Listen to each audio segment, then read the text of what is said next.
Hi, and welcome to today's Biznology Digital Marketing webinar. I'm Mike Moran, founder of Biznology and a senior strategist at Conversion, a leading social consultancy. I'm the co-author of Search Engine Marketing, Inc., now in its third edition, and sole author of Do It Wrong Quickly. I'm a veteran of IBM, managing groups in IBM.com for 8 years, and retiring from IBM in 2008 as a distinguished engineer. Today, you'll be hearing from Ruth Stephens, who will present B2B Data-Driven Marketing, What You Need to Know Today. But before we start, we need to recognize our sponsors, Barn Raisers, a full-service digital and social media solutions company that builds brands using proven relationship principles and ROI. E-Marketing Strategy, B2B consulting from Ruth Stephens with a special focus on sales lead generation. Gagalamp empowers companies to amplify their social media content by leveraging employees, partners, and resellers. Try Gagalamp for free today. Geras Digital, a full-service digital strategy firm that reaches deeper into the conversation than any other agency anywhere. And ProspectDB, providing highly accurate contact information for B2B marketing campaigns. Ask us for a free 1,000 record sample. As we wait for more attendees to join, let me review the format of our webinar. Our Biznology webinars last just 30 minutes. You can easily fit them into your busy schedule. We record each webinar and we'll email you that link later this week. During our speaker's presentation, you can use GoToWebinar to ask a question. That orange arrow opens and closes your controls. If you have a question, simply type it into the box labeled Questions at any time during the event and press the Send button. I'll select a few questions at the end of our webinar and pose them to Ruth. While we're waiting for the last few attendees to join, I'd like to remind you that the Biznology monthly newsletter and daily articles are available for free at Biznology.com. So if you're not already a subscriber, we hope that you'll sign up now.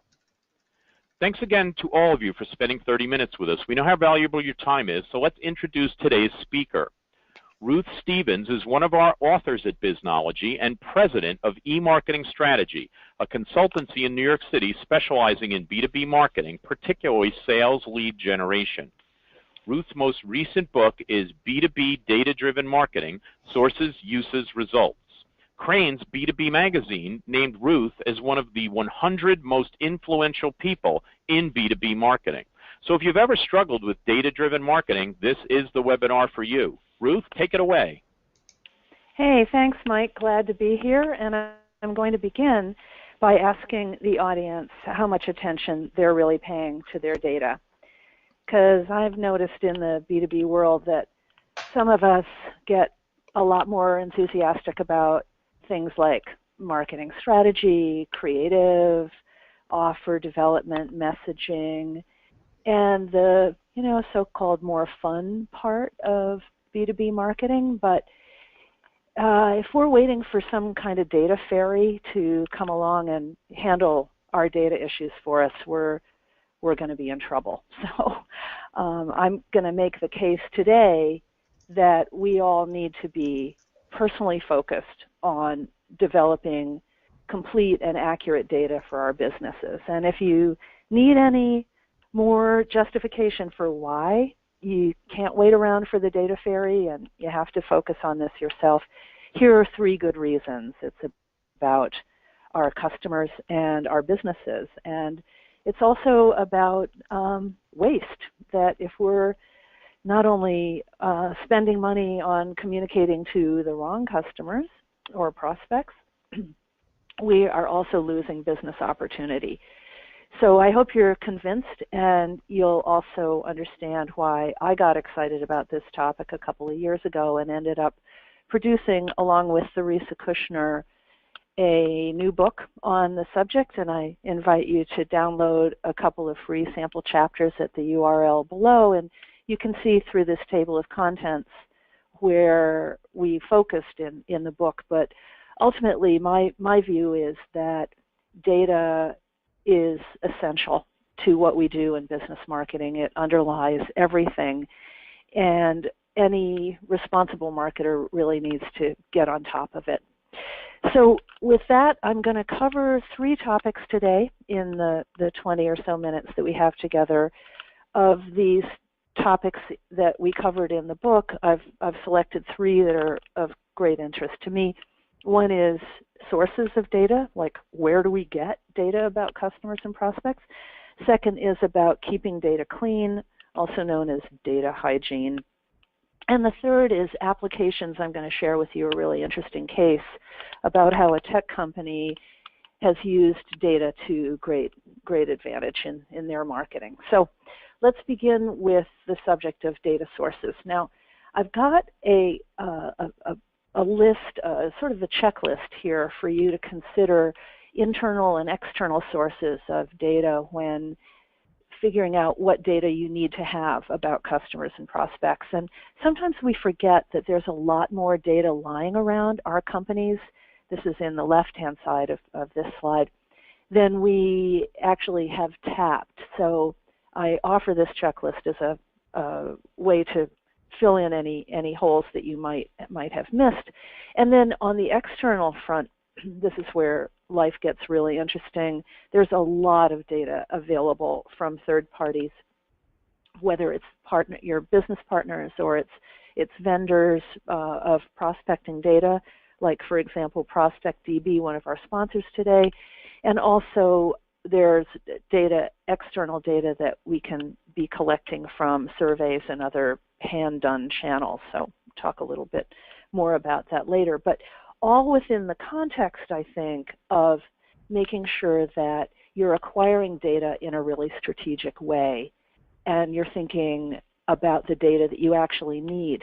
So I suggest this 4-step process for making sure you've got the data in-house that you really need to be an effective B2B marketer. And the first step is really developing a data strategy. And that's sort of a highfalutin term for basically figuring out what data elements are essential to have and how you're going to go get those. So I recommend that you think long and hard about every data element that you're planning to acquire, because we marketers are a curious lot and we tend to over acquire. And there's a cost not only to acquiring data, but even more so to maintaining it. And it's important to make sure that each data element really is going to drive business value. Then once you've determined what you need, then the first step for figuring out how to acquire data is to bring it in from third-party suppliers, because this is really the cheapest method for data acquisition. Data append, where you can apply, you can basically purchase or rent the data elements that are missing on your customer marketing database. For example, you might know that you want to have the industry code or the company size or other important firmographic elements about your customers and prospects, and those you would want to append from a third party. Then it gets into the more expensive methods known as data discovery, where you're basically doing handwork. And this is because no third party will be able to give you everything you need, and also because data tends to turn over very fast in B2B markets. So we end up having to do outbound calling or emailing. A lot of people hire interns or, use low-cost resources to do this. And so because of that, the expense of that handwork, I recommend that you focus on key accounts first, make sure that you've got everything you need on them. So this is a 4-step process for you to consider, but let me get into the more glamorous side of, the more glamorous side of this subject, which is some of the exciting new data sources that are available to B2B marketers today. I'm sure you're already familiar with data.com and Zoom Info, which have actually been around for 5 or 6 years now. But I want to introduce a couple of new ones. LeadSpace is an interesting company that builds predictive models based on analyzing your top accounts and then provides new prospects that look like them. Lattice is a new company that also bases its solution on modeling, very interesting. It's really best suited for large enterprises, though it's not cheap. Keep that in mind. I've also been impressed by Oceanos, which offers a service whereby they will do the data discovery for you. It might be worth looking into. 6th Sense claims that they have intent data about business buying behavior, especially in the tech field or the tech industry sector, where they are looking at PDF downloads and other web-based content consumption behaviors to get a sense of whether someone is actually in buying mode. It's a pretty interesting concept. Social 123 is developing very rich prospecting profiles based on social data like not only LinkedIn but also Facebook and other consumer data sources. And then finally, ReachForce I'm excited about because they help you populate your web forms so that you can ask fewer data elements from your prospects and thus increase the response rate, but also get the data that you need about the account that's represented by the person who is filling out your form. So those are a couple of the exciting new sources of data that are available, but I urge everyone on the call to keep in mind that your website can also be an important data source if you add an offer like RSA has done here with this Fortune 1000 security executives advice document that then moves the clicker to a dedicated landing page where you can capture data. And now, of course, you know that only a certain percentage of web visitors are going to be, willing to fill out this form. But if your offer is powerful and appealing, you can, in fact, turn your website into a data source. And then you can supplement it with IP address identification. There are lots of providers in this space now. I've included a list here of some of them. And this is, of course, not available to consumer marketers. And also the business is changing quite a bit. A lot of marketing automation service providers are including IP address identification software within their automation tools, so you may not have to buy from a third party. But this is a terrific way to de-anonymize the website visit that I urge you to consider. So now let's move to the second topic of the day, which is namely data hygiene, data degradation. And this is in response to, I don't know about you all, but me, whenever I ask anybody, so what is the state of your data? How is your customer information? And I've never heard anyone say our data is great. In fact, they say the opposite. And the reason, of course, is that business data degrades really quickly. 4 to 6% a month is the typical estimate. It's usually about a third in a year. And this means that we all have to take our medicine. We have to focus on data hygiene. And here's some stats from Dun & Bradstreet that suggest the reasons why. I mean, look at this turnover. If we want to be talking to the correct individual at the correct company, we need to get on top of this and, again, not leave it to someone else. So I have a 5-step process to suggest to you for how to keep your data clean. And the first step is to key enter it correctly in the first place. Seems sort of obvious, but most of us aren't really training and motivating our key entry personnel properly. The second step is to encourage anyone who has a customer-facing role to follow input editing standards. And then third, there is data cleansing software. Now, of course, it's really only applicable to postal address and a few other possible elements because when someone changes his title, that's not available in the data cleansing software, which is why I encourage you to open a customer preference center where your top customers may be willing to provide you with updates about their information. And finally, you have to do a lot of verification by hand. There's really no way around it.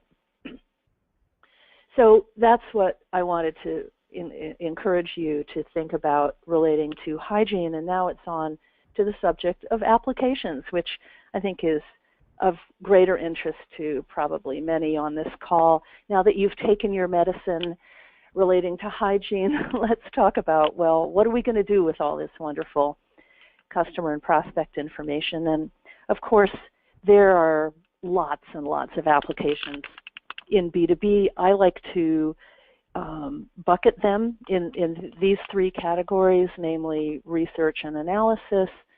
Number one, promotion. Number two, that's campaign selection and actually planning and executing campaigns. And then finally, measuring campaign results. And then the most popular techniques I've listed in the box on the right, and it's the predictive modeling that I'm going to talk about now relating to a case example from 5.9, which is one of the cases in Chapter 10 of our book. 5.9 sells software as a service into the call center industry. And they serve medium to large enterprise call centers. And they have decided that they're going to eliminate waste in their demand generation programs. It's pretty aggressive and exciting objective. And the way they decided to go about this is by developing a database strategy. I spoke to Doug Sechrist, who's the VP of Demand Gen there, and he said what we're doing is making sure that we're focused on the right accounts. They have a pretty clear idea of their target audience and who within those accounts they should be talking to. So they've developed profiles of their highest quality prospects and the personas, namely the types of contacts within those accounts that they should be investing their marketing dollars on. And they've built pretty detailed profiles known as lookalike modeling, using LeadSpace, that one of the vendors that I mentioned earlier. And LeadSpace took that list of their top customers and built a predictive model to identify the companies out there that they're not doing business with today that are the most likely. Now, what I always love about model building is that models tell us things about our customers and prospects that we may not have thought of. And Doug was nice enough to share with me the variables that popped up in the predictive model that was built by LeadSpace. And I thought this was really interesting. You know, the way a lookalike model works is that they will look at the characteristics of the existing customer base, the top customers, and determine what variables are characteristic that they can then go apply to the general audience and try to identify lookalike prospects. And it always interests me how we can analyze what the variables tell us and maybe gain additional marketing insights. So, for example, the fact that the number of employees in the call center is predictive is really no surprise. I mean, these guys are not suitable for a call center with too few callers. That, you know, makes sense. And the fact that there's a customer service and outbound sales and marketing team is also not surprising. That's maybe characteristic of a medium to large enterprise. But the fact that they use an outbound collections department internally is not something that we would have necessarily understood to be predictive, and might give the marketing folks at 5.9 some ideas for additional marketing programs they could develop. So sure enough, this model has allowed LeadSpace to deliver between 6,000 and 7,000 new prospects. And as I said earlier, 5.9 devotes all of its marketing investments to those highly targeted prospects, built individual personas so that they could understand more deeply who they should be talking to in those accounts. And they've also developed an interesting lead passing system using 3 tiers. The top salespeople get the most likely prospects, namely the the most looking alike accounts and the most likely personas within those accounts. And then a business development team gets the second tier of prospects, and then the third tier is sent to an outsourced third-party provider that nurtures and tries to develop appointments using those lesser prospects. Pretty effective and waste-reducing program. So with that, I've covered the subject of new data sources, data hygiene, and one interesting case from our book about how data can be used in B2B marketing. And I just challenge you all to get inspired and go dig into the data that you have available today and figure out what additional data you need to get your marketing done. So with that, I'm going to hand the mic back to the microphone, that is, back to Mike, and we can take some questions. Thanks, Ruth. I'm sure our attendees have a much stronger idea of how to put customer data to work for their businesses, but you didn't answer every question. I've got several good questions teed up for you, and I'd like to remind our audience that it's not too late to ask your own question by typing it into the questions box in your GoToWebinar controls. Before we get to the questions, I'd like to tell you about a new Agile Marketing video course of mine. Marketing has traditionally used long-term planned campaigns, often change just once per year. Today's marketing needs to turn on a dime when customer needs change or when your competition changes. Agile Marketing helps you identify what's working and what isn't so that you can do more of what's bringing you sales. Go to bit.ly/AME-course for more info and take that first unit for free. We're about to start firing questions at Ruth, but we need to thank our sponsors once more. Barn Raisers, a full-service digital and social media solutions company that builds brands using proven relationship principles and ROI. E-Marketing Strategy, B2B consulting from Ruth Stephens with special focus on sales lead generation. Gagalamp empowers companies to amplify their social media content by leveraging employees, partners, and resellers. Try Gagalamp for free today. Garris Digital, a full-service digital strategy firm that reaches deeper into the conversation than any other agency anywhere. And Prospect DB, providing highly accurate contact information for B2B marketing campaigns. Ask us for a free 1,000 record sample. Now, on to your questions. So, Ruth, the first question is a little bit long. It says, we don't have a data strategy, but we have lots of data no one looks at. Are there a few data elements that it's a no-brainer to start with? Thank goodness, it's a question that I have an answer for. First, I should mention that I feel these people's pain, and I'm sort of thrilled that maybe they're going to go dive in a little bit. But the place to get started is probably with the 2 most important variables in any B2B marketing program, and that's industry and company size. Company size can be inferred from employee size, or it can be revenue. So those would be the 2 data elements that you would want to be sure you have on every account. But there's actually a lot more to that. It really is based on your strategy, your target audiences, and I also suggest you consider your top accounts first. I'll just, repeat what I had said earlier. If there are particular highly valuable segments, that you should start cleaning up and enhancing the data on those accounts first. Terrific, terrific. And I'm scanning the questions. Here's one that is almost the opposite of the first one. So I hope you have an answer for this one too. It says, we in marketing have very little data. The sales force knows a lot about key accounts, but they don't talk to marketing. What should we do? Oh my goodness. Well, this is a systemic problem that needs to come to the attention of your most senior management, because if sales and marketing are not on the same page, then you're toast, basically. Marketing in B2B is a sales enablement function in part.